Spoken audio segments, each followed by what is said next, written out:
مسلمان مومن بنے رہنے کے لیے ضروری ہے اللہ تعالیٰ کو وحدہ لا شریک ماننا، اس کی توحید کا دل سے اقرار کرنا۔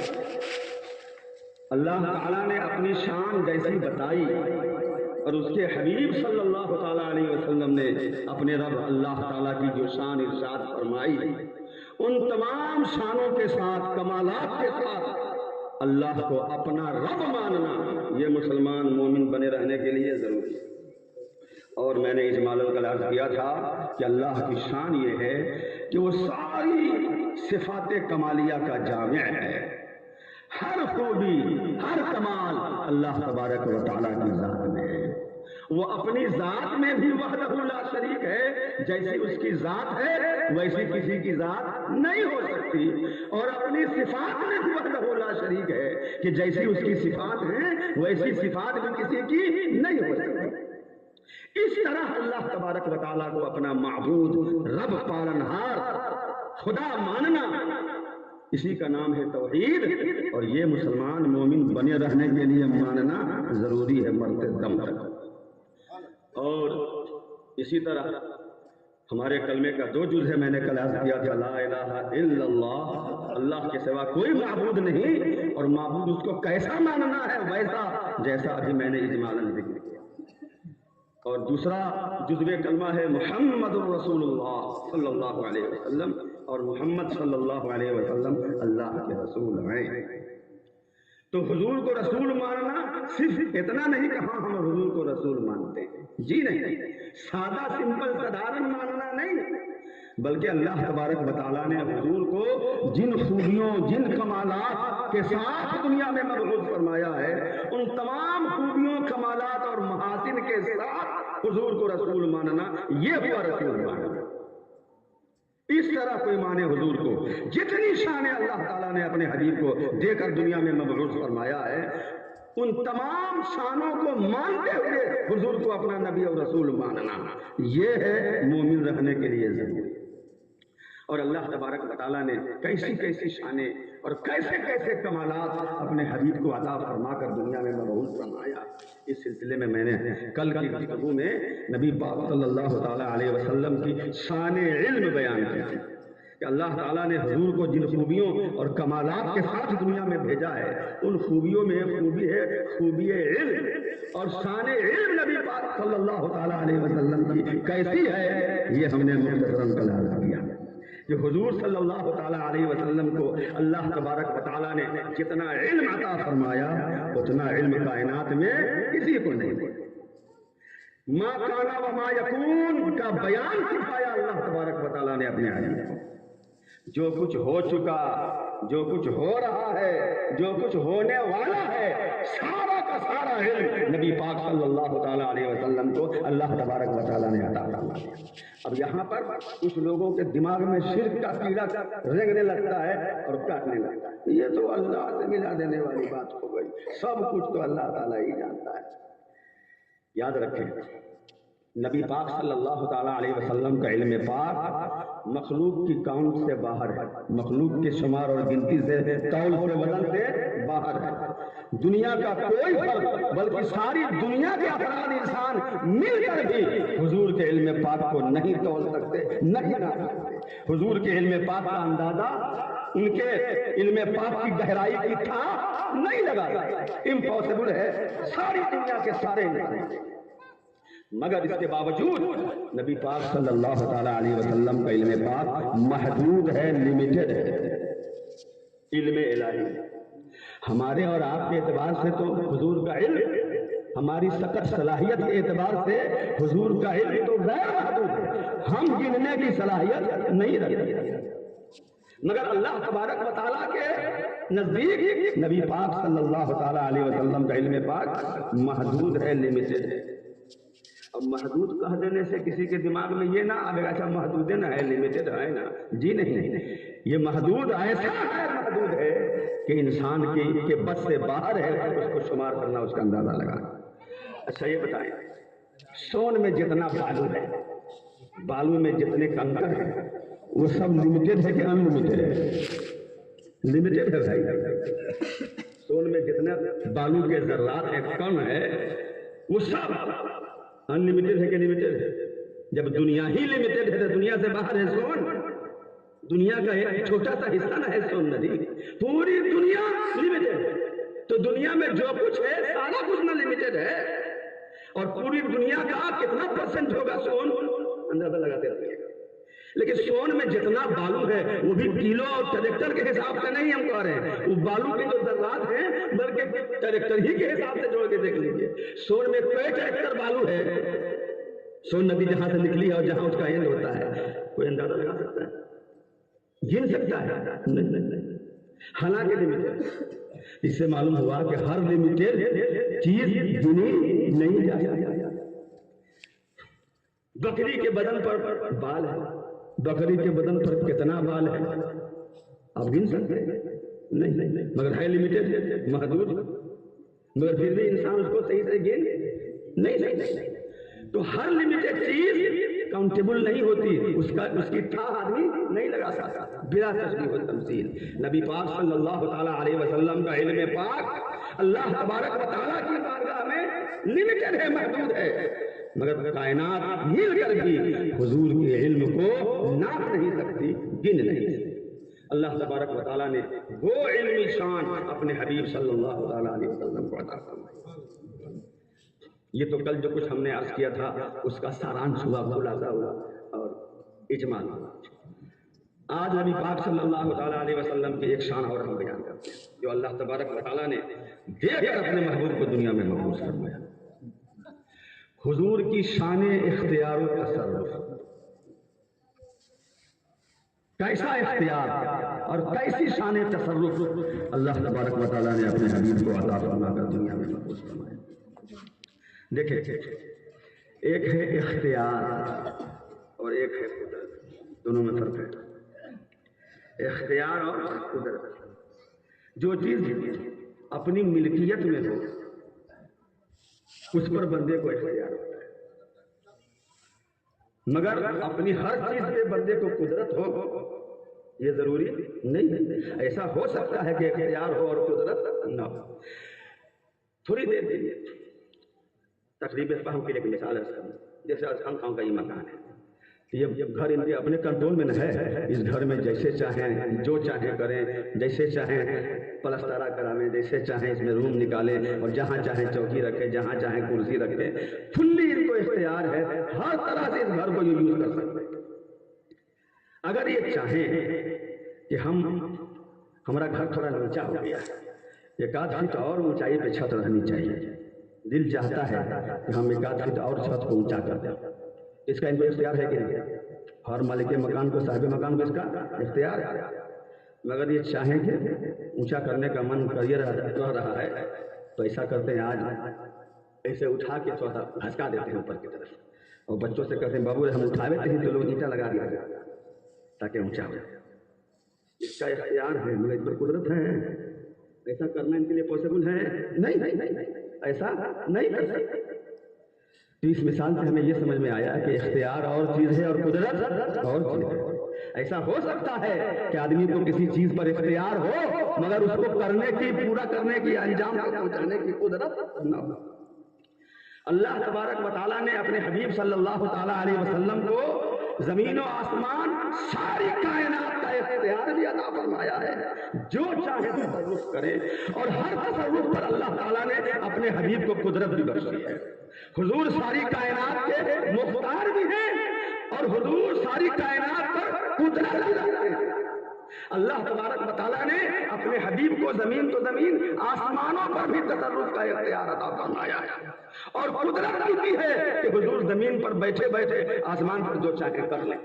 ایک مرتبہ حضور نے چاہا کہ ہم چاند کو 2 ٹکڑے کر دیں، تو حضور نے کیا کہ نہیں کیا؟ چاند کو ٹکڑے کرنے کا اختیار بھی اللہ تعالیٰ نے حضور کو عطا فرمایا ہے، اور چاند کو ٹکڑے کرنے پر قدرت بھی حضور کو اللہ تعالیٰ نے عطا فرمائی ہے۔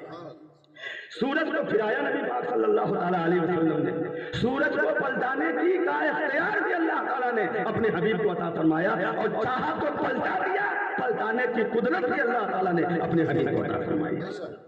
ساری دنیا کا، ساری کائنات کا اختیار اللہ تبارک و تعالیٰ نے اپنے حبیب کو عطا فرمایا، اور ہر چیز پر اللہ تعالیٰ نے اپنے حبیب کو قدرت بھی عطا فرمائی.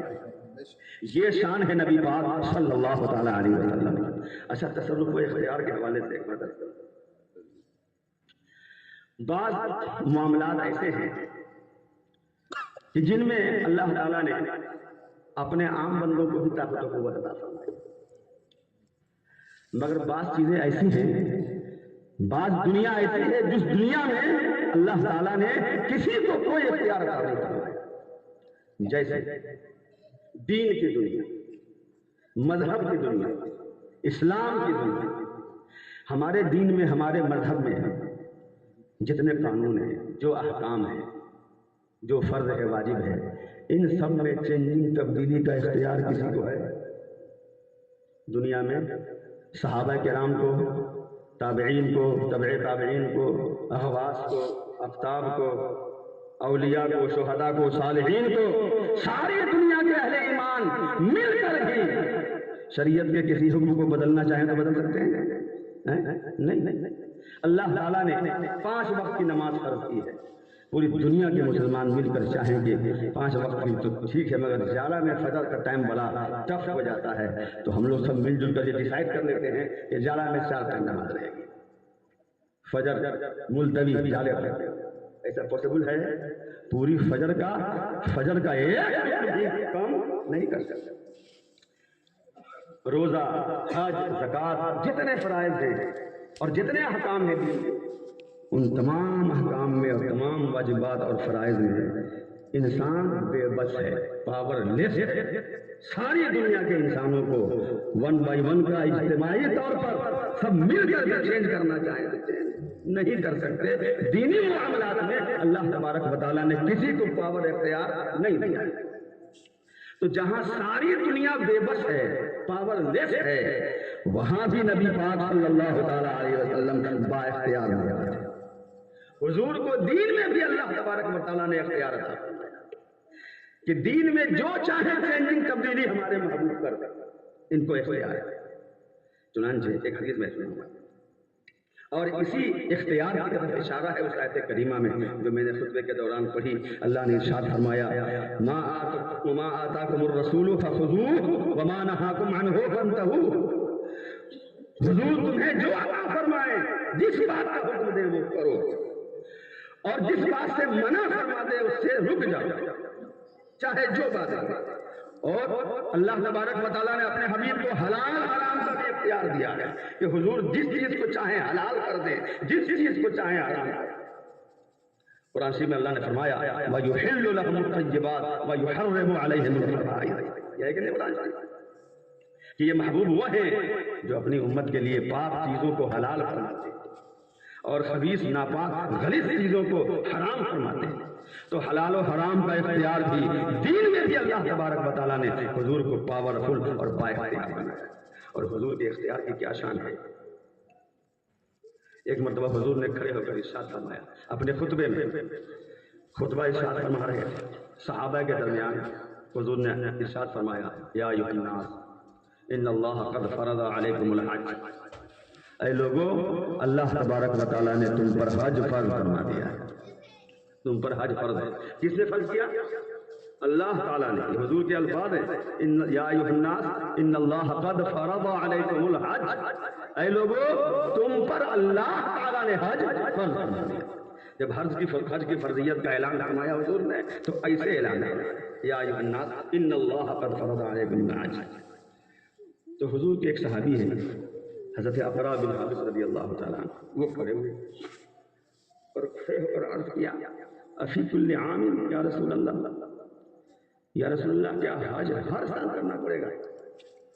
ان کے ذہن میں یہ آیا کہ روزہ ہر سال رکھنا ہے اور زکوٰۃ ہر سال دینی ہے، استطاعت ہو ہے، نماز تو ہر سال کا ہر وقت پڑھنی ہے. تو جیسے روزہ زکوٰۃ یہ ہر سال ادا کرنا ہے، ایسے ہی حج بھی ہر سال کرنا ہے کیا؟ یہ ان کے دل میں آیا. تو کھڑے ہو کر انہوں نے عرض کر لیا افی کل عام یا رسول اللہ، یا رسول اللہ ہر سال حج کرنا پڑے گا. اب یہاں پر حضور نے یہ نہیں فرمایا یہ تو فرض اللہ نے کیا ہے، جیسا اس نے فرض کیا ہے ویسا رہے گا. اب اگلا حکم آئے گا وہی اترے گی، تو جو آئے گا حکم تم کو آگاہ کر دے گا. یہ حضور نے نہیں فرمایا. بلکہ سرکار فرماتے ہیں اے میرے صحابہ لو قلت نعم لوجب وما استطعتم، اے میرے صحابہ یہ جو پوچھ رہے ہیں کھڑے ہو کر کہ ہر سال یا رسول اللہ، اگر اس کے جواب میں میں ہاں کہہ دیتا تو تم پر ہر سال حج ادا کرنا فرض ہو جاتا، اگر میں ہاں کہہ دیتا تو ہر سال کے لیے حج ضروری ہو جاتا، فرض ہو جاتا، وما استطعتم، اور تم کر نہیں پاتے۔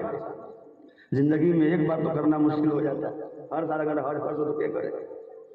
تو حضور نے فرمایا اگر میں کہتا ہاں تمہارے سوال کے جواب میں تو فرض ہو جاتا ہر سال کے لیے، اور تم استطاعت نہ رکھ پاتے تھے، تم سے یہ ہو نہیں پاتے۔ غور کریں اس پر، یعنی حضور کی ہاں میں اتنا اثر ہے کہ جس چیز کو وہ ہاں کہتے ہیں تو وہ چیز دین میں رائج ہو جائے۔ حضور کی زبان میں اللہ تبارک و تعالیٰ نے یہ اختیار دیا، اور کمال ہے، پہلے بیان کیسے فرمایا؟ ان اللہ فرض علیکم الحج، اللہ نے تم پر حج فرض کیا، اور یہاں کیا فرما رہے ہیں؟ اے صحابی تم پوچھتے ہو کہ ہر سال اگر میں ہاں کہہ دوں، میں ہاں کہہ دوں تو ہر سال کے لیے فرض ہو جائے، تو فرض کیا اللہ تعالیٰ نے، مگر حضور فرماتے ہیں کہ میں اگر ہاں کہہ دوں، اس میں سے کیا سمجھ میں آیا کہ فرض کیا ہے اللہ تبارک و تعالیٰ نے، مگر اللہ تعالیٰ نے اپنے ہاں فرض کردہ حکم کے سلسلے میں مجھے اختیار دیا ہے کہ میں اس کو جیسے چاہوں ویسے نافذ کروں۔ ایک صاحب حضور کی خدمت میں حاضر ہوئے اور عرض کیا یا رسول اللہ میں ایمان لاؤں گا، میں مسلمان ہو جاؤں، مسلمان ہونے سے پہلے، ایمان لانے سے پہلے کہ میں مسلمان ہو جاؤں گا، مگر ایک شرط ہے ہماری، وہ شرط یہ ہے کہ ہم دو ہی ٹائم کی نماز پڑھیں، ہم 5 ٹائم کی نہیں پڑھیں گے، یہ شرط رکھی ہوگی۔ تو حضور نے یہ نہیں فرمایا کہ بھائی تو عجب قسم کی شرط ہے، نماز اللہ کا فرض کیا ہوا، ان الصلاۃ کانت علی المؤمنین کتابا موقوتا، اللہ تعالیٰ نے فرض کیا ہے اس کو، ہم کیسے اس میں کنسیشن دے سکتے ہیں اور چھوٹ دے سکتے ہیں؟ حضور نے یہ نہیں فرمایا، بلکہ فرمایا ٹھیک ہے تم 2 ہی وقت مسلمان ہو جاؤ۔ اس سے سمجھ میں آیا کہ نبی پاک صلی اللہ تعالیٰ علیہ وسلم کو کیسا اختیار اللہ نے عطا فرمایا۔ حضرت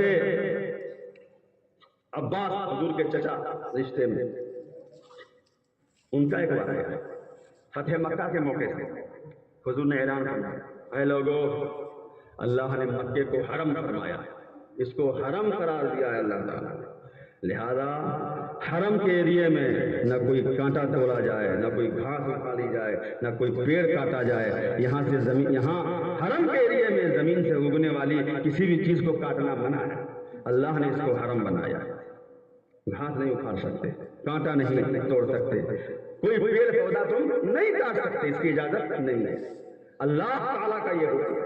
یہاں بھی نبی پاک صلی اللہ تعالیٰ علیہ وسلم نے فرمایا کہ اللہ تعالیٰ کی طرف سے یہ حکم ہے، اس نے لہذا آج کے بعد خبردار کوئی گھاس کاٹا پیڑ پودا کسی جگہ سے کوئی زمین سے اگنے والی چیز کو کاٹ نہیں سکتا، ہٹا نہیں سکتا۔ اتنے میں حضرت عباس رضی اللہ تعالیٰ حضور کے چچا کھڑے ہو گئے اور عرض کرتے ہیں یا رسول اللہ الا الاذخر، گھاس میں بھی نام ہوتا ہے الگ، جب ہم لوگ یہاں ہیں کوئی کٹیلا گھاس ہے، دردوبیا گھاس ہے، فلانے گھاس کا بھی نام الگ الگ ہوتا ہے۔ اسی طرح عرب شریف میں مکہ شریف کے مضافات میں ایک گھاس ہوتی تھی جس گھاس کا نام کیا تھا؟ اذخر، الف ذال خیر الا الاذخر یا رسول اللہ آپ نے جو فرمایا کہ اللہ نے اسے حرم قرار دیا ہے، اس میں کوئی پیڑ پودا نہیں کٹے گا، کوئی گھاس نہیں کاٹ سکتا ہے، اکھاڑ سکتا ہے زمین سے، کانٹا وغیرہ بھی نہیں زمین سے ہٹا سکتا ہے، مگر یا رسول اللہ اذخر کی اجازت دے دیجیے، اذخر گھاس کو کاٹنے کی اجازت دے دیجیے، فإنہ لبیوتنا، اس لیے کہ وہ ہم لوگوں کے گھر میں کام آنے والی، ولی قبورنا، اور قبروں میں کام آنے والی گھاس۔ جب قبر کاٹتے تھے تو ہم لوگ پلاسٹک نہ دے دیتے اوپر سے، پھر مٹی ڈالتے ہیں۔ اس زمانے میں عرب شریف میں جس سے بند کرنا ہو لکڑی وجہ سے بند کر کے پھر اوپر سے وہی اذخر گھاس کو کاٹنا تھا، اور اسی طرح سونار وغیرہ بھی سونے کا کام کرنے والوں کے بھی کام آتی تھی۔ تو سرکار نے جب فرمایا کہ حرم قرار دیا اللہ تعالیٰ نے، یہاں سے کسی طرح کا پیڑ پودا گھاس کچھ اکھاڑنے کاٹنے کی اجازت نہیں ہے، تو حضرت عباس نے عرض کیا یا رسول اللہ اذخر کی اجازت دے دیجیے، یہ ہم لوگ کے کام۔ دیکھیے حضرت عباس کا بھی یہ عقیدہ ہے ان کا یہ ایمان ہے کہ اگرچہ فرض کیا ہے اللہ تعالیٰ نے، حکم ہے اللہ تعالیٰ کا، مگر اللہ تعالیٰ نے اپنے حبیب کو اونلی میسنجر خالق کافر داخلہ بنا کے اللہ نہیں بھیجا ہے، بلکہ بااختیار بنا کے بھیجا ہے۔ اگرچہ اللہ نے حرم بنایا ہے مگر اللہ نے اپنے حبیب کو یہ اختیار دیا ہے، یہ چاہیں گے تو گھاس پودا میں سے ذکر کو مائنس کر دیں گے۔ اسی لیے انہوں نے عرض کیا، حضرت عباس کا یہ سوال بتا رہا ہے کہ حضرت عباس کا بھی یہی عقیدہ ہے، یہی ایمان ہے کہ نبی مجبور محض نہیں ہے، قاصد محض نہیں ہے، بلکہ بااختیار اور صاحب تصرف ہو کر دنیا میں تشریف لائیں۔ یہ اگر چاہیں گے تو اللہ کی حرام کی ہوئی چیز کو بھی حلال کرنے کا اختیار رکھتے ہیں، اور یہ اختیار بھی اللہ تعالیٰ ہی نے ان کو دیا ہے۔ اسی لیے عرض کیا حضرت عباس رضی اللہ تعالیٰ عنہ نے الا للخير یا رسول اللہ۔ تو صحابی کا یہ عقیدہ ہوا کہ نہیں ہوا حضور کے اختیار کے بارے میں؟ ہم لوگوں کا بھی یہی عقیدہ ہے کہ نہیں؟ اور صحابہ کرام سے جس کا عقیدہ ملتا ہے وہی گروپ جنت میں جانے والا ہے، اور جس کے عقائد صحابہ کرام سے نہیں ملتے وہ جہنم میں جانے والے لوگ ہیں۔ عقیدہ نظریہ وہی ہونا چاہیے جو حضور کا نظریہ تھا اپنا، اور حضور نے جو صحابہ کرام کو نظریہ عطا فرمائے، عقائد عطا فرمائے، وہ نظریات وہ عقائد ہو اگر دنیا میں کسی کے قیامت تو وہی جماعت وہی گروپ جنت میں جانے والا گروپ ہے، جنت میں جانے والی جماعت۔ تو حضرت عباس کا یہ سوال بتا رہا ہے کہ حضرت عباس کو کے دل میں یہ عقیدہ ہے کہ حضور کو اختیار ہے، اور حضور نے بھی منع نہیں فرمایا اپنے چچا کو کہ آپ یہ کیا سوال کر رہے ہیں، اللہ کا حرم کیا ہوا ہے، ہم کون ہوتے ہیں اس میں کمی بیشی کرنے والے۔ حضور نے یہ نہیں فرمایا، بلکہ حضرت عباس کے عرض پر سرکار نے بھی فرمایا الا للخير الا للخير، ہاں یہ چلو مائنس ہے، اس کو کر سکتے ہو۔ تو حضور نے بھی نہیں فرمایا کہ ہم ایسا نہیں کر سکتے، بلکہ حضور نے ان کے جواب میں فرما دیا ٹھیک ہے ایسا ہے تو پھر اذخر کینسل ہے، اذخر مائنس ہے، اس کو کاٹ سکتے ہو۔ تو حضور نے بھی اپنا یہ عقیدہ اپنے عمل سے ظاہر فرمایا، اپنے ارشاد سے ظاہر فرمایا کہ ہاں میرا بھی یہی عقیدہ ہے کہ اللہ تبارک و تعالیٰ نے ہمیں دین میں بھی اختیار والا اور پاورفل بنا کر بھیجا ہے۔ اور صحابہ کرام میں سے حضرت عباس نے عرض کر کے یہ بتا دیا کہ ہم لوگوں کا یہی عقیدہ ہے کہ نبی پیغمبر محض نہیں ہے، قاصد محض نہیں ہے، اونلی میسنجر نہیں ہے، بلکہ بااختیار قاصد ہے، پاورفل۔ یہ شان ہے نبی پاک صلی اللہ تعالیٰ علیہ وسلم کے اختیار۔ تو دنیاوی دینی اعتبار سے جہاں ہم اور آپ ساری دنیا پاور لیس ہے، مجبور ہے، وہاں حضور کے اختیار کیا۔ اچھا یہ حکم تو عام نہ ہوا، گھاس کاٹ سکتے ہیں تو گھاس خالی حضرت عباسی کر سکتے ہیں؟ نہیں، سارے مسلمان کا۔ حضور فرماتے ہیں اگر میں ہاں کہہ دیتا تمہارے سوال کے جواب میں کہ ہر سال حج کرنا پڑے گا، اگر ہاں ہم کہہ دیتے تو ہر سال فرض ہو جاتا، تو کس پر فرض ہوتا؟ سارے مسلمانوں کو۔ یہ حکم تو سارے مسلمانوں کو۔ سرکار کی ایک شان اس سے بھی بڑی ہے حضور کی شان۔ حضور کو اللہ تعالیٰ نے یہ بھی اختیار عطا فرمایا ہے کہ ایک ہی حکم میں دو طرح کی کیٹیگری بنائے، کسی کے لیے ایک چیز کو حلال کر دیں اور وہی چیز کسی کے لیے حرام کر دیں۔ یہ اختیار بھی نبی پاک صلی اللہ تعالیٰ علیہ وسلم کو اللہ تبارک و تعالیٰ نے عطا فرمایا کہ کسی کے لیے حلال فرما دیں اور کسی کے لیے حرام فرما دیں۔ حضور کے ایک صحابی ہیں حضرت ابو بردہ بن نیار رضی اللہ تعالیٰ، سرکار نے بقرعید کی نماز کے بعد قربانی کے موقع سے خطاب فرمایا، اور اپنے خطاب میں حضور نے فرمایا کہ جس نے ہمارے طریقے پر نماز پڑھی اور نماز کے بعد ہمارے طریقے پر قربانی کی فقط تم نسکہ واصاب سنت المسلمین، تو اس کی قربانی پوری ہو گئی اور اس نے مسلمانوں کا صحیح طریقہ اپنایا۔ جس نے ہمارے طریقے پر نماز پڑھی اور نماز پڑھنے کے بعد پھر قربانی کی، پہلے نماز پڑھ لینی ہے تب قربانی کرنی، یہ حضور نے ارشاد فرمایا۔ اب وہ ابو بردہ بن نیار رضی اللہ تعالیٰ عنہ کھڑے ہوئے، یا رسول اللہ میں نے تو یہ سمجھا تھا کہ آج اللہ تعالیٰ کی طرف سے بندوں کی مہمانی کا دن ہے، کھانے پینے کا دن ہے، تو ہم نے تو مسجد آنے سے پہلے ہی، عیدگاہ آنے سے پہلے ہی فجر کے بعد فوراً ذبح کر دیا جائے، ذبح کر کے اپنے بھی کھا لیا، بال بچوں کو بھی کھلا دیا، پڑوسیوں کو بھی کھلا دیا، ہم نے تو ایسا کر لیا جا رہا ہے۔ ہمیں یہ پتہ نہیں تھا، ہم نے تو اپنے فہم سے اپنی سمجھ سے یہ سمجھا کہ عید کا دن ہے، اللہ کی طرف سے مہمانی کا دن ہے، تو بندوں کو اجازت ہے کہ جائز حلال طریقے پر کھائیں پیئیں، اور خاص طور سے آج گوشت کھانے کا دن ہے اللہ تعالیٰ کی طرف سے، تو ہم نے ایسا کر لیا تھا۔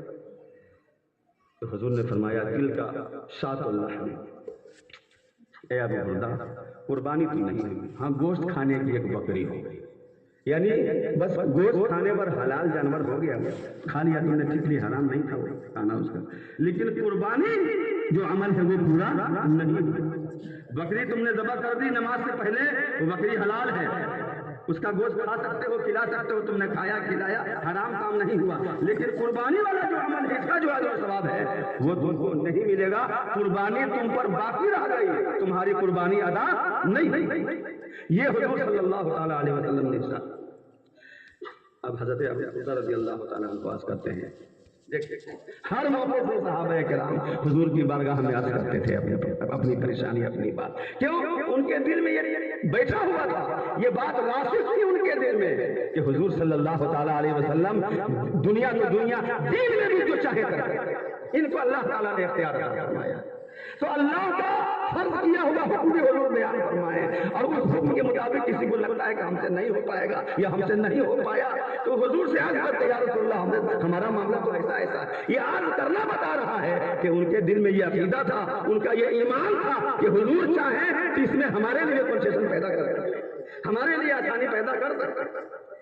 اسی لیے حضرت ابو بکر رضی اللہ تعالیٰ عنہ نے عرض کیا، اور پھر جب حضور نے فرمایا کہ چلو تم نے کر دیا تو چلو گوشت کھا لو، قربانی لیکن نہیں ہوئی، قربانی کا عمل تم پر باقی رہ گیا، تو انہوں نے عرض کیا یا رسول اللہ اب تو میرے پاس کچھ ہے یہ نہیں، وہی جانور پوس پال کے رکھے تھے قربانی کے دن ذبح کرنے کے لیے، اور ہم نے ایسا کر دیا، اب تو ہمارے پاس دوسری قربانی کا انتظام نہیں ہے، بس ایک تو بکری کا چھوٹا سا بچہ ہے 6 مہینہ کے قریب کا، وہی ہے، اس کے علاوہ میرے پاس کچھ نہیں ہے، ہم نہیں کر سکتے ہیں۔ تو سرکار نے فرمایا اچھا وہ ہے نا، چلو تم وہی کر لو، لیکن یہ صرف تمہارے لیے ہے، تمہارے علاوہ قیامت تک کوئی بھی انسان اتنے چھوٹے جانور کی، بکری کے اتنے چھوٹے بچے کی قربانی نہیں کر سکتا، تمہارے لیے اس کی اجازت ہے، اللہ کے دیے اختیار سے تم کو ہم اس کی اجازت دیتے ہیں۔ تو نبی پاک صلی اللہ تعالیٰ علیہ وسلم نے دیکھیے ایک ہی حکم ہے، اور وہ قربانی کرنا چاہیں خصی بکرے کی تو کتنے سال کتنی عمر کا ہونا چاہیے؟ سال بھر کا، لیکن حضرت ابو بردہ رضی اللہ تعالیٰ عنہ کے لیے حضور نے 6 مہینے کا بچہ ہے بکری کا، حضور نے فرمایا، یہ کہتے ہوئے فرمایا یہ صرف تمہارے لیے ہے، تمہارے بعد کسی کو اس کی اجازت نہیں ہے، سب کے لیے اور قربانی کا، اور حضرت ابو بردہ رضی اللہ تعالیٰ عنہ کے لیے اور تو معلوم ہوا حضور کو اللہ تعالیٰ نے اس طرح کی شان اختیار عطا فرمائی ہے کہ ایک ہی بات میں جس کے لیے چاہیں ہاں کر دیں اور جس کے لیے چاہیں نہ کر دیں، یہ حضور کو اختیار ہے، یہ تو دینی اختیارات ہیں۔ سب اسی سے اندازہ لگاویں، جہاں ساری دنیا بے بس ہے وہاں حضور کے اختیار کا اختیار ہے، تو جہاں ہم کو بھی آپ کو بھی تھوڑا موڑا اختیار ہے، اس بھی بھاگ میں حضور کو کتنا اختیار ہے، اس میں حضور کی کیا شان ہوگی۔ جسمانی اعتبار سے بھی نبی پاک صلی اللہ تعالیٰ علیہ وسلم کو اللہ تبارک و تعالیٰ نے منفرد اختیار، منفرد طاقت، منفرد قوت اور منفرد قدرت اختیار عطا فرمائی۔ غزوہ خندق کے موقع سے اس کا نام خندق والا غزوہ اسی لیے پڑا کہ اس میں خندق کھودی گئی تھی، گڈھا کھودا، اور حضور نے حکم دیا تھا اپنے صحابہ کرام کو صحابہ خندق کھودو تاکہ دشمن مدینے کی آبادی میں نہ گھس سکے، پار نہ کر پائے، خندق کے گزرے رہے، تو صحابہ کرام نے بھی خندق کھودی، کھدائی کے دوران ایک بہت بڑا پتھر چٹان وہ نمودار ہوا زمین سے، صحابہ کرام توڑتے توڑتے تھک ہار کے پھر انہوں نے سمجھ لیا کہ نہیں ہم لوگوں سے ہونے والی بات نہیں ہے، پریشان ہو کر صحابہ کرام حضور کی بارگاہ، یا رسول اللہ ایسا ایسا معاملہ، ہم لوگ خندق کھود رہے ہیں، کھودتے کھودتے بہت بڑا پتھر، بہت بڑی چٹان حائل ہو گئی، اس کو اگر نہیں توڑا جائے، اس کو توڑنا بہت ضروری، ہٹانا ضروری ہے، اگر نہیں ہٹایا نہیں توڑ سکے تو اسی کو پول بنا کے ادھر چلا جائے گا، اور ہم لوگ تھک گئے، ہم لوگوں سے ہو نہیں رہا، تو سرکار نے یہ نہیں فرمایا کہ اب تم سب مل کے نہیں کر سکے تو ہم کیا کر سکتے، نہیں، سرکار اٹھے، حضرت جابر کہتے ہیں فقام رسول اللہ صلی اللہ علیہ وسلم کھڑے ہوئے کہ چلو دکھاؤ کہاں ہے، وہاں پہنچے، حضرت جابر فرماتے ہیں فاخذ المعول، حضور نے پھاوڑا پکڑا، اللہ دو پھاوڑا جو بھی توڑنے کا ہتھیار رہا ہو مانگا صحابہ کرام سے، پھاوڑا گھن جو بھی رہا ہو، اور اپنے دست مبارک سے ایک گھن مارا پتھر، فرماتے ہیں حضرت جابر رضی اللہ تعالیٰ عنہ، بخاری دیگر حدیث کی کتابوں میں، مستند حدیث کی کتابوں میں یہ موجود ہے تجابی کہتے ہیں فسارا کسیبن احیل و ادہم احیم. حضور نے مارا، ایک ضرب لگائی تو پوری چٹان جس کو ہم سب لوگ مل کر نہیں توڑ پا رہے تھے، حضور نے ایک ضرب لگائی تو ایک ہی ضرب میں وہ چٹان ریزہ ریزہ بالو ہو کے بکھر گئی. جس کو ہم سب مل کر نہیں توڑ پا رہے تھے، حضور نے ایک پھاوڑا مارا یا ایک دھاگا مارا، اسی ایک ضرب سے وہ اتنی بڑی چٹان ریزہ ریزہ ہو گئی، بالو ہو کر بکھر گئی.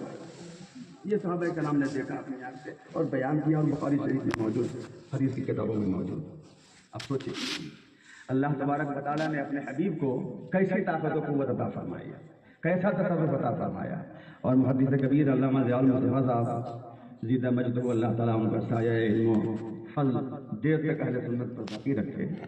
ہمارے گاؤں کو یہ شرف حاصل ہے کہ وہ یہاں تشریف لائے. وہ اس حدیث کو پڑھاتے وقت فرماتے تھے کہ دیکھو حضور کا کیا کمال ہے، کیا شان ہے حضور کی. ہم اور آپ بھی کہیں پر گھن مارے تو جہاں پر گھن کی چوٹ پڑے گی وہاں ریزہ ریزہ ہو جائے گا. پوری چٹان تو ریزہ ریزہ نہیں ہو جائے گی، مگر حضور کی شان ضرب یہ ہے کہ مارا ایک جگہ اور پسیری برابر چٹان نہیں تھی. وہ اتنی بڑی چٹان کہ صحابہ کا خیال کہ اگر نہیں توڑا گیا تو اسی کو نہر میں پل سمجھ کر پار ہو جائے گا. اب اندازہ لگائیے وہ پتھر کتنا بڑا. اتنے بڑے پتھر پر، اتنی بڑی چٹان پر حضور نے ایک ضرب ماری اور ایک ہی ضرب میں پوری چٹان بالو کی طرح بکھر گئی.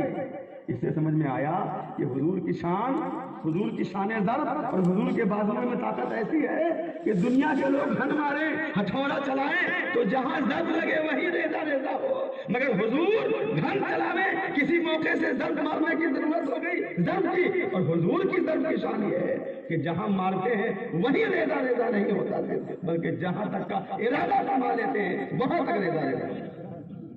یہ ہے نبی پاک صلی اللہ تعالیٰ علیہ وسلم کی شان طاقت کی. اور صحابہ کرام کا یہاں بھی عقیدہ کیا سمجھ میں آیا، ہر معاملے میں اس طرح کی حدیثوں سے کتابیں آباد ہیں کہ جس موقع سے جیسی بھی کوئی پریشانی ہو، دینی، دنیاوی، دنیا کی، آخرت کی، کہیں کسی بھی بات کی کوئی پریشانی صحابہ کرام کو نظر آتی، وہ سیدھے اپنے سے حل نہیں کر پاتے، حضور کی بارگاہ میں چلے آتے. حضور کی بارگاہ میں آنا ان کا اس بات کی دلیل ہے، ان کا یہ ایمان تھا، یہ عقیدہ تھا کہ جو ہم سب مل کر نہیں کر سکتے ہیں وہ حضور آسانی سے کر سکتے ہیں. اسی لیے ہر موقع سے صحابہ کرام حضور کی بارگاہ میں حاضر ہوا کرتے ہیں. تو اللہ تبارک و تعالیٰ نے اپنے حبیب صلی اللہ تعالیٰ علیہ وسلم کو تصرف اور قدرت و اختیار کی یہ شان دے کر دنیا میں محفوظ فرمایا. یہ سب ہم عرض کر رہے ہیں، ہمارے علماء بیان فرماتے ہیں. کیوں؟ اس لیے کہ حضور کو اسی طرح کمال اور خوبی اور شان والا ماننا ضروری ہے مسلمان رہنے کے لیے. اگر کوئی حضور کو اس طرح کمال اور اختیار و تصرف والا نہیں مانتا، بس سادھارن اور رسول ہے، تو وہ سب کچھ ہے مگر مومن نہیں ہو سکتا، مسلمان نہیں ہو سکتا.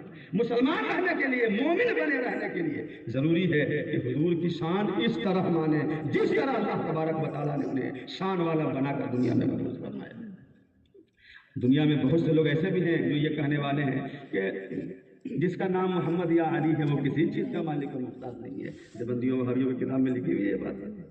جو ہوتا ہے اللہ ہی کے چاہنے سے ہوتا ہے، رسول کے چاہنے سے کچھ نہیں ہوتا ہے، یہ تک لکھا ہوا ہے. تو ایسے لوگ بھی دنیا میں موجود ہیں.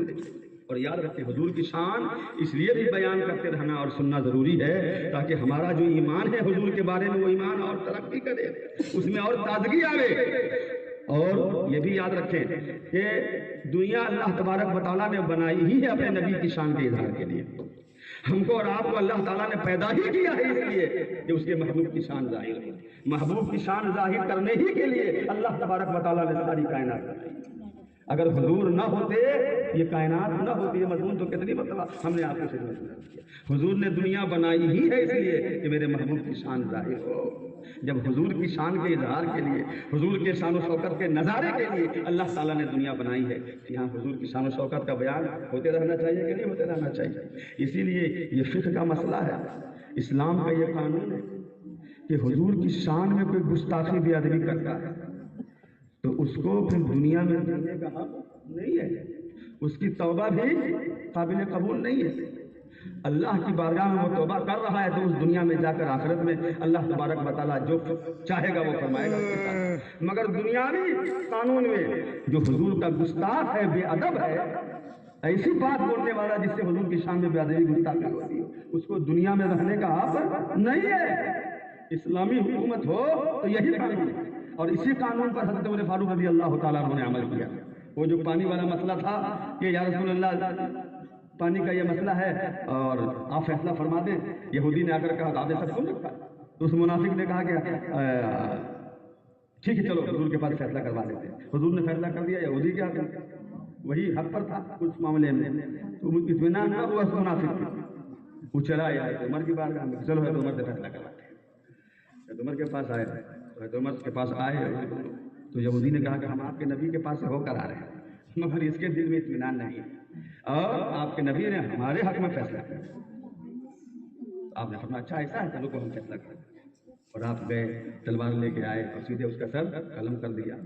سر قلم کر دیا تو مدینے میں شور ہو گیا کہ حضرت عمر نے ایک مسلمان کو مار دیا، ایک مسلمان کو مار دیا، ایک مومن کو مار دیا۔ یہ شور ہوا اس لیے کہ سماج میں وہ مسلمان مومن بن کے جی رہا تھا، سماجی اعتبار سے آدھار کارڈ والا مسلمان تھا، تو شور ہو گیا، مسلمان کو مار دیا، مسلمان کو مار دیا، ایک مسلمان کو ایسا نہیں کرنا چاہیے وغیرہ وغیرہ۔ حضور کی بارگاہ میں یہ معاملہ ہے، حضرت عمر فاروق رضی اللہ تعالیٰ عنہ حضور کی بارگاہ میں آ گئے۔ اسی وقت اللہ تبارک و تعالیٰ نے قرآن مقدس کے یہ آیت فلا وربك لا يؤمنون حتى يحكموك فيما شجر بينهم ثم لا يجدوا في انفسهم حرجا مما قضيت ويسلموا تسليما۔ اے میرے محبوب، مجھے تیرے رب کی قسم، سبحان اللہ، مجھے تیرے رب کی قسم، کوئی اس وقت تک مومن نہیں ہو سکتا جب تک اپنے ہر معاملے میں آپ کو اپنا مالک حاکم اور مختار نہ مان لے، اس وقت تک کوئی مومن ہو ہی نہیں سکتا۔ عمر نے کسی مومن کو نہیں مارا ہے، مسلمان کو نہیں مارا ہے، وہ کیسا مومن مسلمان جو اپنے نبی کے حکم پر شک کرے، جو اپنے نبی کا فیصلہ نہ مانے، جو اپنے نبی کا فیصلہ نہ مانے، اس کا فیصلہ وہی ہے جو نے کیا ہے۔ تو حضور کے گستاخ کو، حضور کے بے ادب کو دنیا میں لانے کا حق نہیں ہے۔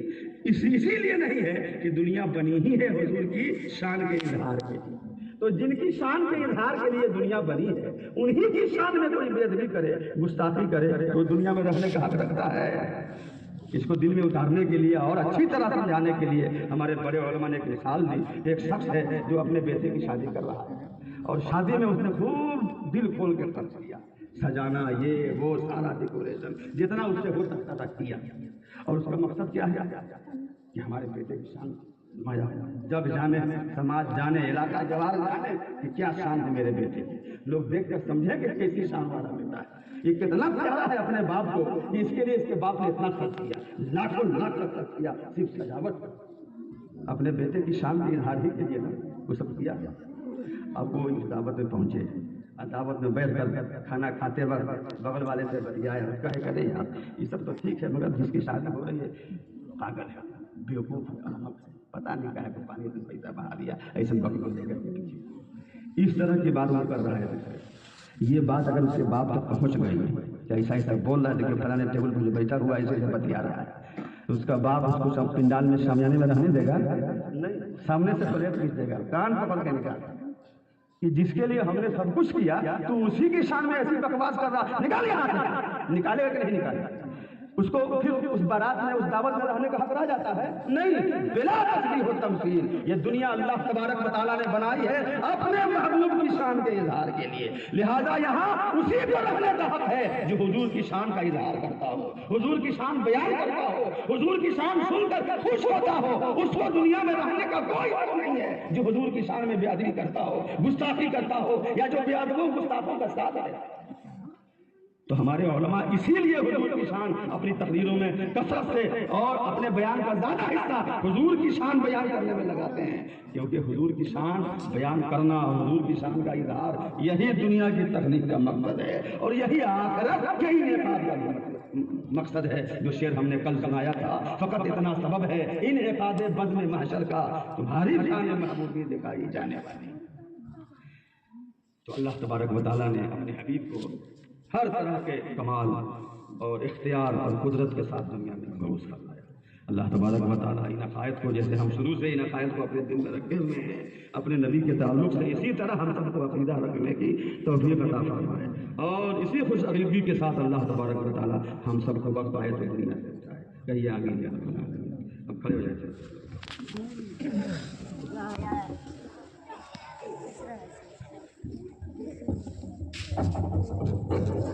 مصطفیٰ